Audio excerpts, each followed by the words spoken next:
Hello, I am Lilian Nyambura in Nairobi, welcoming our viewers in Kenya and around the world. This is the News Mile.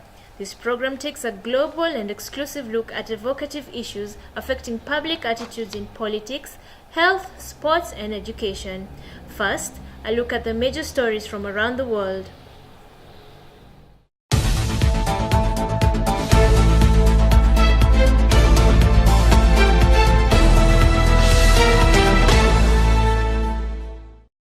On to matters education, freshly graduated students who take pictures with their new degrees are being urged not to share the images on social media to avoid fueling the multi-million bound trade in fake degrees.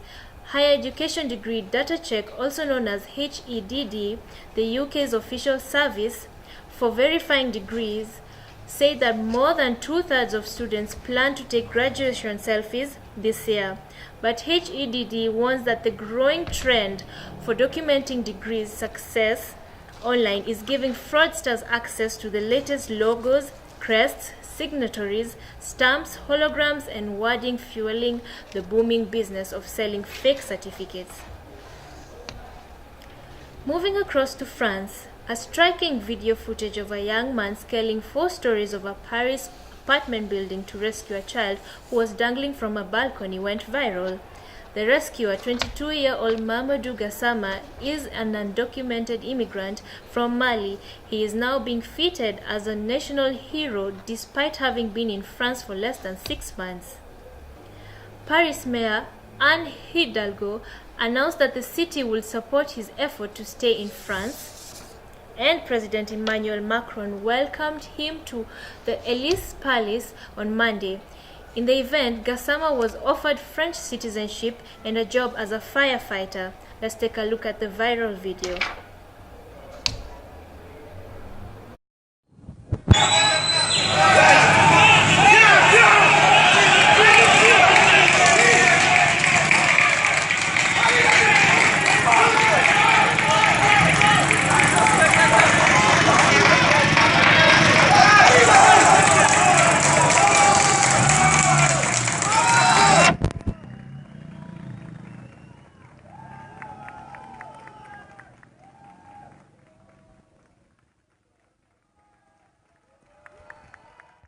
On to our feature story. Celebrity chef Anthony Bourdain has died aged 61 after reportedly taking his own life in France. He was found dead in a hotel room in Strasbourg where he had been working on his TV program. Bourdain presented the award-winning series Parts Unknown for CNN, which announced his death. This is second to the suicide of a high-profile figure this week in the US after Kate Spade, a successful and admired fashion icon, was found dead in her New York apartment.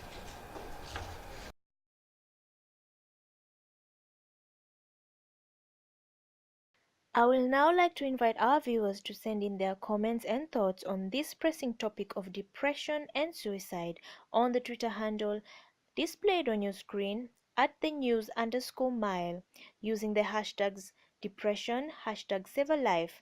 Keep the conversation going, and we shall sample some of your feedback during the show.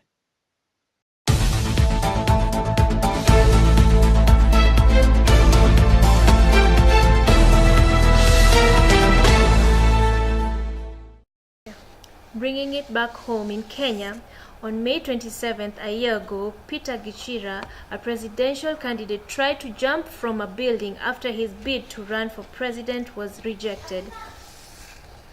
He was among 8 candidates who failed to meet the criteria to contest the 8th August election. 2 officers rescued and arrested Mr. Gichira after he broke a window pane and attempted to jump out of the anniversary towers. On September 25th the same year, a Nandi County procurement officer committed suicide after Governor Stephen Sang ordered investigations into corruption allegations. Kevin Kemboi's body was found dangling from a tree at his home near Namgoi Market on Sunday. 2 days later, a university student was arrested by police for attempting to commit suicide inside a bank. He worked as an intern. In our feature tonight, we'll be talking about suicide and depression.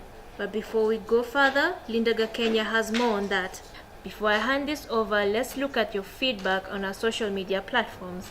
We have one comment from callme_eccentric on Twitter who says, about suicide, I believe that the modern culture and pressures of success, motivation, making a change, having a purpose, and leaving a legacy are too much. The economic state that the world has made, it makes it harder to make ends meet. All this combined with the misguided notion that the only people who go to counselors are the in quotes crazy ones makes depression and suicide the easier option. Hashtag save a life, hashtag depression. Thank you for your comment, call me eccentric. Do keep the conversation going on our Twitter handle at the news_mile. According to the World Health Organization, up to 7,000 suicides are reported in Kenya annually.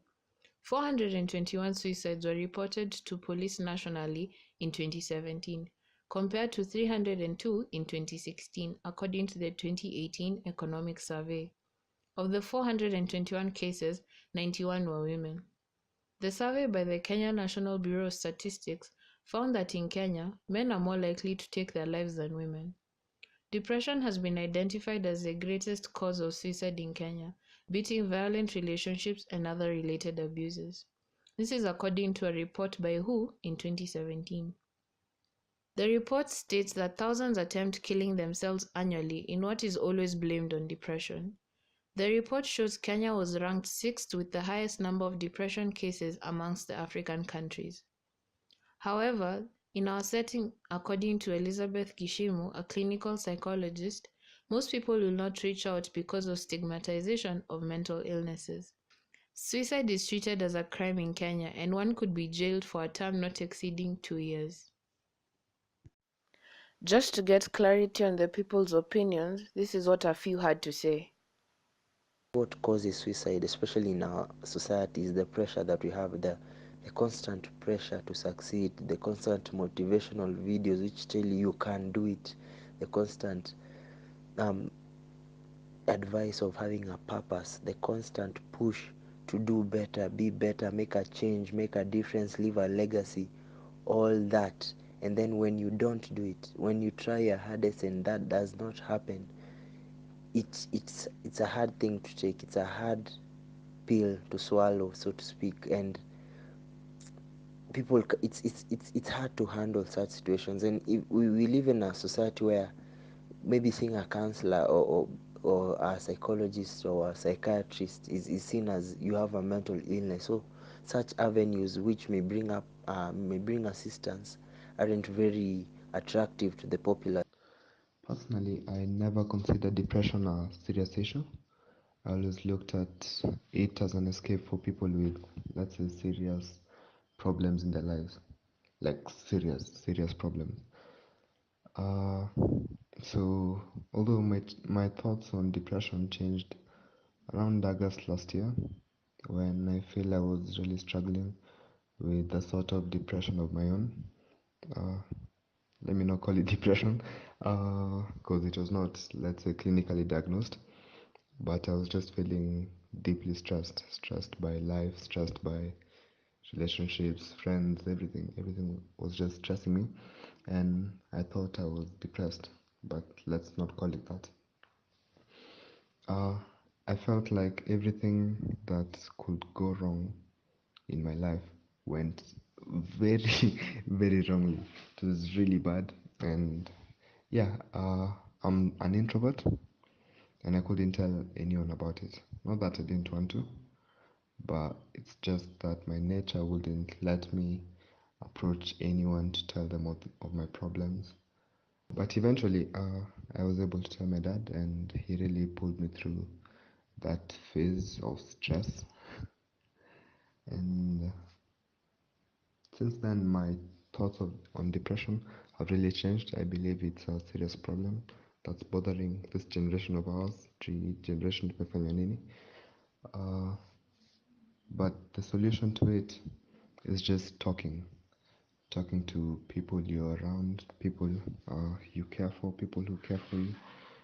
That is my solution to depression.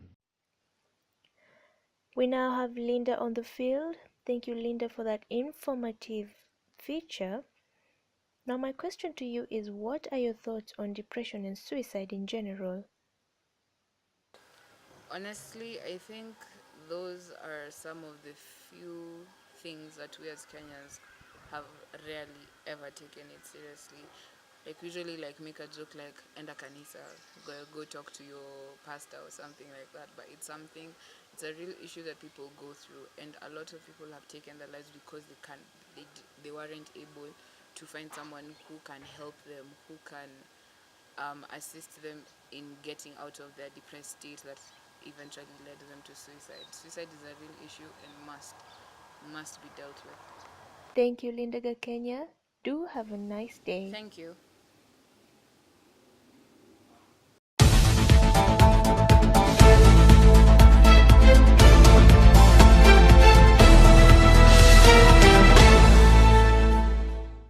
We have just sampled in a comment from one of our viewers who's known as Alfajiri the Maman, also known as It's_Himura, who says most people don't understand depression.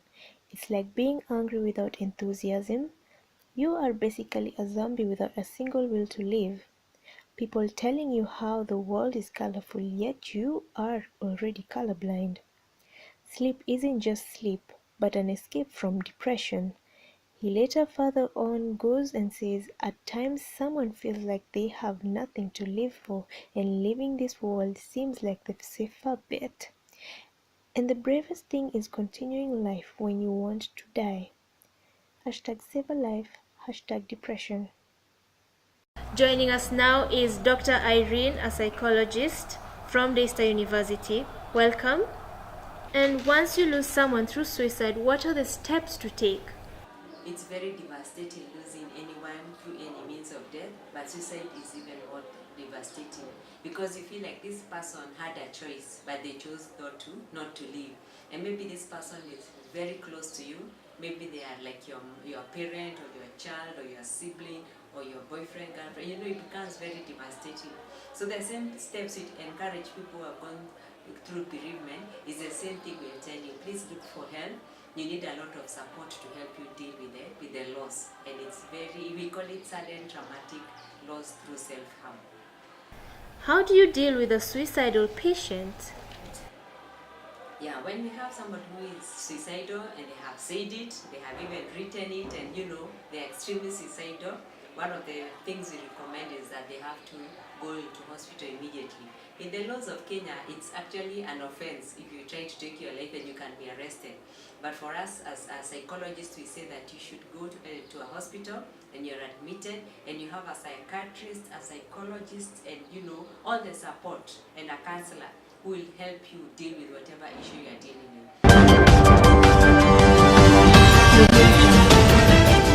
Joining us today is a survivor, a suicide attempt survivor, who would wish to be anonymous, so I will refer to her as Jen Doe. Welcome, Jen Doe, to the show. Hello. Now, Jen Doe, give us a brief of your experience. Is it something you keep going through? I would say that I've been a victim of depression for 5 to 7 years, but for the past 4 years, I've been free of depression. I got over it by the help of my mom and a couple of friends. But truly, I'd give all the credit to God, because if it wasn't for Him, I'd probably still be in depression. And how do you cope in the society? I try to remind myself that I'm not a problem, and that there's something that everybody goes through in their life. And I remind myself that there is someone out there who looks up to me, whether I know it or not, and that there is someone who loves me and cares about me. And soon enough, this darkness will pass, and there's joy and there's hope and there's love, true love. Back to you, Dr. Kimani. Now, when Mr. Bourdain committed suicide, an actor named Val Kilmer said that that was a selfish act. What can you tell us about that? What do you think of it? When we counsel people who have lost loved ones through suicide, they all say that they're like, this person, they had a choice. Why did they leave me?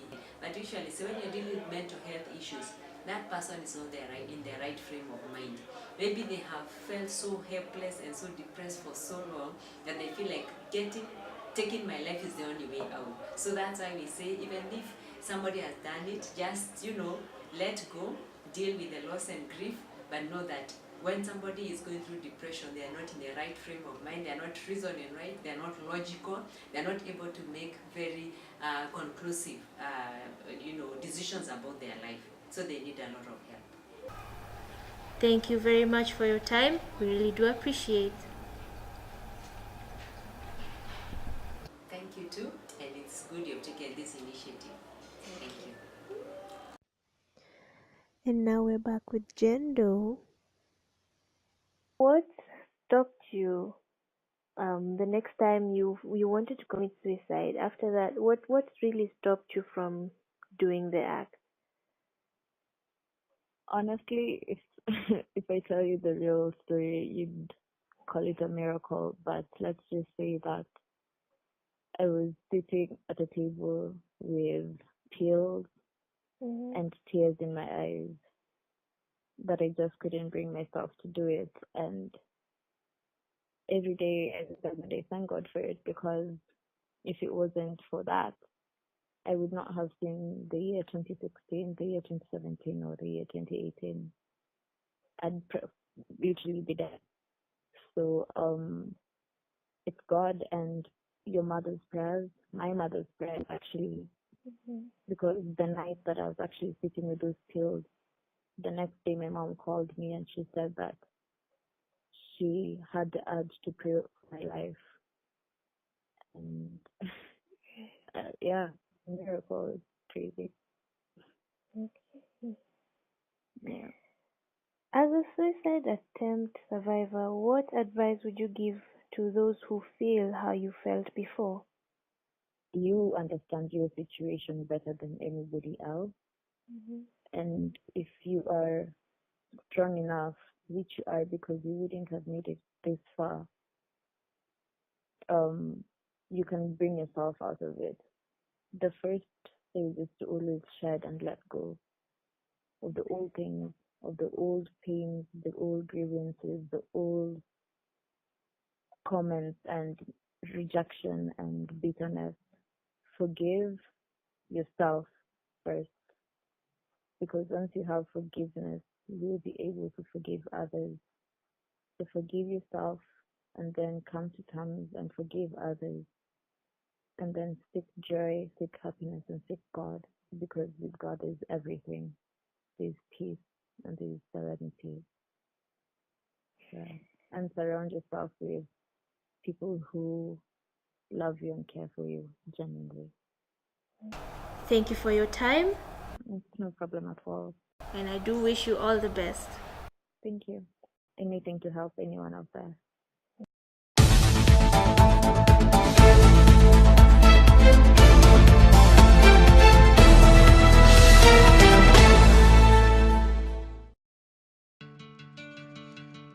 Hi, Janetta Barry here. Those of you who know my work know I spent the last several years helping people build emotional resiliency through times of crisis. In time, I would enhance this practice to make it more accessible and user-friendly. And I set out on a new mission as a grief and trauma specialist. I worked with people from many countries, helping them to see the light at the end of the tunnel. And the light people found was invariably accompanied by moments of revelation, so palpable they actually felt them in their bodies. If you were to have a session with me, you'd experience my series of special questions. Questions that will stimulate your brain to forge new connections and create new synergies between your thoughts and emotions. And now we have Janetta Barry, the founder of the Epiphany Process, and she also happens to be one of those who have lost a family member through suicide. She lost her daughter, who was 16 years old at the time. Welcome, Janetta, to the show. Hi, everybody. What is depression? Depressed people feel unheard or misunderstood. And that misunderstanding, and it is their perception, it's actually a lack of very skillful tools that they don't have in that moment in time of feeling as though they're in a big black dark hole. And I know, because I went there after I lost Jen, and in actual fact I sat there and went, now I know what you felt. I couldn't work it out before then. What was your first reaction when you found out that Jenny committed suicide? It felt absolutely impossible to even go on. And some part of my journey, I made a decision that however difficult it might be, I would make sure that I would find ways to get through. We have learned that you have a production coming up that will bring insight on depression. The production's name is Insight itself, and it has a semicolon in the middle of replacing the letter I on the word insight. Could you please clarify what the semicolon means? That is actually there because the semicolon was created several years ago by somebody who lost her dad to suicide, and she decided that it would be really helpful to have a sign that you could use to remind you to pause if you were feeling extremely depressed and suicidally inclined. And a lot of people tattoo it onto their wrists or somewhere in their body so that when they're at that point where everything feels so extremely black and it just feels like there's no answer, to look at that pause and go, okay, I will pause and take a breath. And this too shall pass is another one. So we've incorporated it into the production's name, and that's exactly what this production does. It creates an amazing amount of insight, or presents an amazing amount of insight as you sit there and get an idea of what it's all about and a way to start moving forward. Tell us more about the production. So to give you an idea, the overall of this production is to give or to assist in three ways. The one is for the depressed person and how impossible it feels for them. So it creates deep empathy for the depressed person, and has the potential to help anybody that's possibly stuck in stigma and dogma about depression and suicide to see a different side to this, a completely different side. And then it also assists the family and friends who are having to deal with the depressed person, because a shroud of great secrecy tends to surround the person and their family, and it's a lot of pressure and stress on friends and family. So it addresses that as well. And then it also assists the person that has no idea what it's about. So that's the three prongs: is the depressed person and the family and the people who really scratch their heads and say, I just don't understand what the problem is. Thank you very much for your time, Janetta, and for sharing that touching story of your daughter. Can't wait to share Insight, the production, theatrical art performance production, with you soon. Lots of love. Bye. We have just sampled the last comment of today, and this is from Desma Akinyi, who says, "It's not okay to wake up every day and not have zeal for life, or know the last time you genuinely smiled was years back. Depression is real, guys, and it kills in many ways. Please don't joke about it. Spread love and save a life. #depression."